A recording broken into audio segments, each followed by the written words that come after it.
நாச்சியார் கோவில் என அழைக்கப்படும் நாச்சியார் கோவில் தமிழ்நாட்டின் புகழ்பெற்ற வைணவ திருத்தலங்களில் ஒன்றாகும்.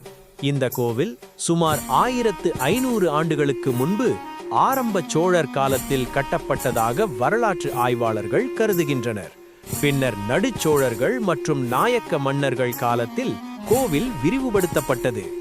இக்கோவில் திருமங்கையாழ்வாரால் மங்களாசாசனம் செய்யப்பட்ட 108 திவ்ய தேசங்களில் ஒன்றாகும். இங்கு பெருமாளை விட நாச்சியாரான தாயாருக்கு அதிக முக்கியத்துவம் வழங்கப்படுவது இந்த கோவிலின் தனிச்சிறப்பாகும். கல் கருடன் சிலை மிகவும் பிரபலமானது.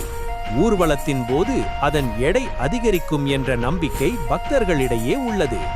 அழகிய ராஜகோபுரம், சிற்பக்கலை, பழமையான மண்டபங்கள் ஆகியவை இந்த கோவிலின் வரலாற்று பெருமையை வெளிப்படுத்துகின்றன. ஆண்டுதோறும் நடைபெறும் திருவிழாக்களில் ஆயிரக்கணக்கான பக்தர்கள் கலந்து கொண்டு வழிபடுகின்றனர்.